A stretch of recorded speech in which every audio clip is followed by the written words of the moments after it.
got our input drum pretty much back together in its mechanical form. Now it's time to start putting new clutches and seals in it. So now we got our drum resealed, reassembled, and we're ready for clutch disc and steel plates. If you remember, we have this stack up over here from the old parts so we can have reference as to where it all came out, what we need to do. So we're just going to go in reverse order with new clutches and steels and how we came out. First stack will be our Underdrive clutch set. And you can pull these out like a deck of cards and count. You see we have 1, 2, 3, 4 frictions, and we have 1, 2, 3, 4 steels. We want to make sure we put back the same amount that we took out.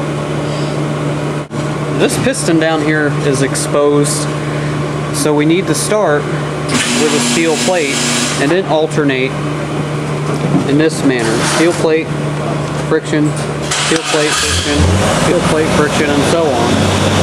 And you see we have our new steels, our new frictions. Now these are the old, see how they're kind of varnished, and these will be the new. They're nice and fresh, and we've already pre-soaked them, and it's always important to soak your frictions. We soak them in transmission oil for 30 minutes. This gets them covered well so they don't dry apply. Now you can see here we have 2 different colors of friction material. This is very important in an A604-42 RLE. These will be reverse clutch frictions and underdrive clutch frictions. These are what they call high energy frictions. They're designed with different material in order to take more punishment because the overdrive ratio exerts a lot of stress on the engine and other components and itself. So they use a different material. Don't ever get these confused, and they will spline up to the hubs or you will have problems. We are going to use the old steels and frictions for reference, but we will be installing new steels and frictions. This you can always hang on in one hand and use it as a good reference to help you along. So we need to start with 1 steel, and all steels will be the same for underdrive, overdrive. You just don't want to mix friction material. Start with a steel. We'll put a friction in. We'll do another steel. Now these are all uniform. No need to worry about having an offset hole or an offset cutaway. They're all the same.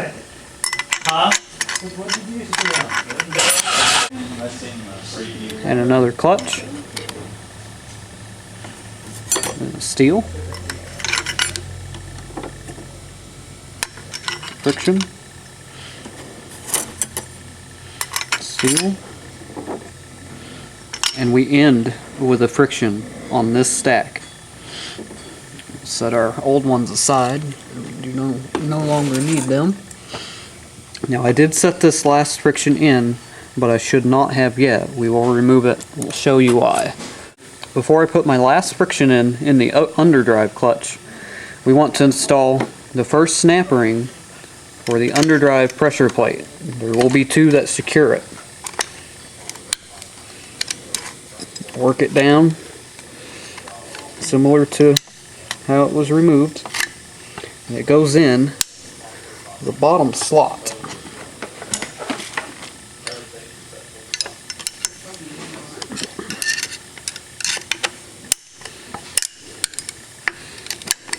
Take your screwdriver and kind of push out with it. Makes a good way to get a snap ring like this in. And it is locked in the bottom slot. Now, the reason why we held out this last friction is because during snap ring installation we could scratch this friction, and we don't want to do that. Now we'll set the friction in. As we may have mentioned before, snap rings and thrust washers, they're all what they call select fit. Sometimes with new frictions versus old frictions that are manufactured by an aftermarket company, there may be slight differences in thickness. When we run into a problem such as this, we will have to get thinner or thicker snap rings, thinner or thicker washers, and vice versa. In this case, we're not going to have this problem. It's already been clearanced before the shoot. Now we'll put in our underdrive pressure plate after this snap ring. And you notice it's stepped. The step portion always goes down.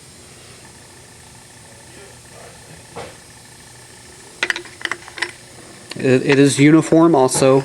It will go in any manner that you put it through the cutouts. And there's your underdrive pressure plate. Now there's a snap ring that goes on top of the underdrive pressure plate as well. We're going to insert it just like all the others.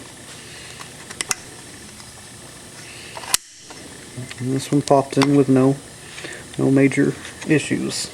And that secures the underdrive pressure plate.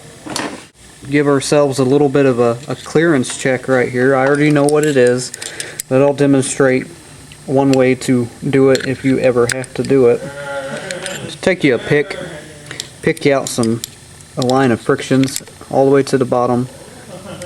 And in most cases we'll stick a feeler gauge in between the top friction and we'll see what our maximum clearance is. In this case we're fine, but this gives you an idea of how to check clearance between the pressure plate and the clutch back. Too tight and they'll bind and they'll burn. Too loose and you'll have a long shift. It will slip too much before the gear ratio is achieved. Next thing we want to install is the underdrive clutch hub. This is the one that didn't have the tabs in it, and we could remove it either way without removing any frictions or snap rings. It's going to set down in here. Here is our needle thrust washer bearing. It's good, not a lot of wear. We can reuse it. And it has little tabs on the bottom. We have to insert the tabs down into this pocket. And this one takes just a little bit of tapping, not much. You can take a screwdriver, give it a little tap, and it's in. Doesn't lock in too hard. We'll take our underdrive clutch hub, and each clutch with its splines will spline into this. So you want to give it a turning motion while kind of holding it up and feel each spline engage. And we grabbed all four in one shot. Sometimes you can do that, sometimes you can't. And you can feel there's a certain amount of drag on these frictions. This is normal, that's natural. They do this while they're in the vehicle. But that's why it's also important to lubricate these before you put these in here. If they're dry, they'll get real hot and cause a failure. This one has no seals on it. It's just a mechanical connection between this. Next is our overdrive clutch pack. Before we start our overdrive clutch hub assembly and friction assembly, there's a thrust washer. Notice it has little tabs that just lay in here. This is just for location purposes. It can go either way as long as it picks up in a tab. That washer is in very good shape. Not a lot of wear. You see this overdrive clutch hub, there's a couple bushings in there. In this case, we don't need to replace them. It's a really low mileage transmission with an unfortunate failure. So we can reuse those. In the event that you do have to replace them, there are special tools you pretty well have to have in order to get those bushings out and then push new bushings in. Just a second here. And it would set on this bush, it's going to set on this washer and allow it to rotate freely without damaging anything. Here we have our overdrive clutch stack up. It's got less steels than the previous one. It's got 3 steels and it's got 4 friction discs. And these are the high energy ones that we talked about, where they take more abuse, they do slip a little bit more, they're designed to take more stress for this particular gear ratio. We're going to put new steels and clutches with this too. And now this is a little different Whereas we start with a friction material and then we end with a friction material, unlike the underdrive clutch.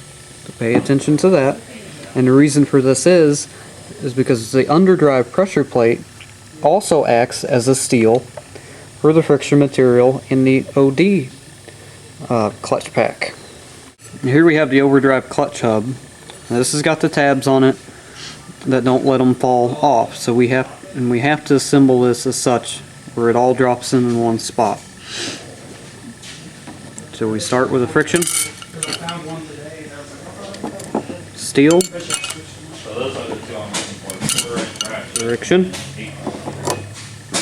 steel, friction, steel, last but not least, friction. And there's your OD stack up. Steels are locked and the frictions spin within that when they are neutral. When they're applied to clamp together, this will turn that whole hub. As this goes in, one big assembly. There's your thrust washer. It'll all line up pretty easily. And we're down. There again, a little resistance because they're oily. They should be. There's your OD set up. Now we need to put in our wavy snap ring we seen earlier too. And it's hard to tell that it's a little wavy, but it is wavy. It's not totally flat. It's kind of like a little shock absorber for this particular circuit. This snap ring goes on the outer edge of this drum, down through here. Oops. It doesn't necessarily lock into anything other than a little ridge on top of the drum, and it just sets down in there. It's just a shock absorber. Think of it as that. We're ready for our OD and reverse pressure plate. That plate is stepped as well on the bottom. It's a slight step, not very much to it. So that could trick you, but the step goes down. If you flip it over, you'll have too much clearance in the OD clutch department and it'll burn up. This pressure plate sits on top of that wavy snap ring and it dampens it. So we got that. The next step is install the retaining ring for the OD reverse pressure plate. This one can be a little fuzzy because of that wavy snap ring. It's under a little bit of tension, the pressure plate is. It won't always go into its groove until you tap on it. You can tap on that with just a screwdriver and it'll start popping into its groove, or it'll slowly pry into its slot. Just like that. Careful with that aluminum, you notice how it flexes when I mess with it. You can break it.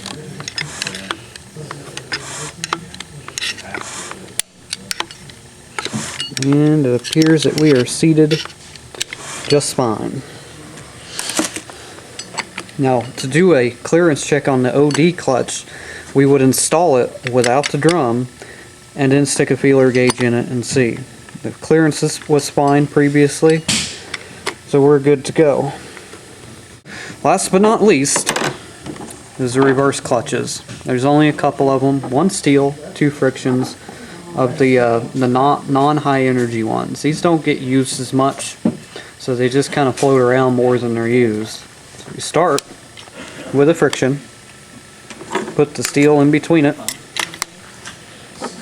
and then the last friction, and then we're ready for the reverse top pressure plate. And you can see this one's stepped too in a really odd way. The stepped portion, or the flat portion in this case, goes down. This flat section, which is where the friction for reverse rides on, has to face down. And it doesn't matter which way it goes on, it will go on in any slot. This one's a little stiff, it takes a little finagling, that. Just give it a few taps.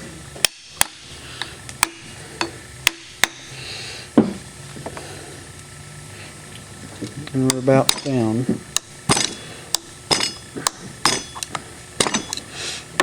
Get our snap ring, which goes in this channel.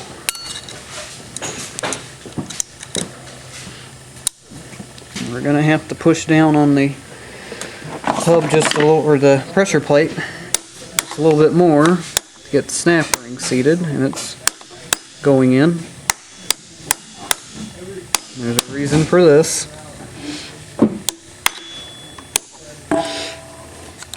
Snap ring's pretty well in its groove.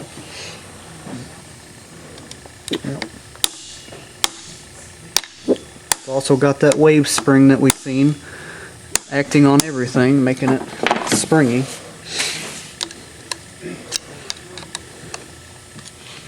But it's in there. And in good shape. Now we have to pull back up. A couple screwdrivers will do it.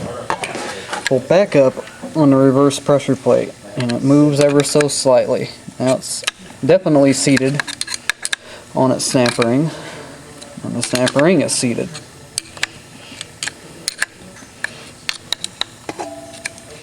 We'll add our selective washer.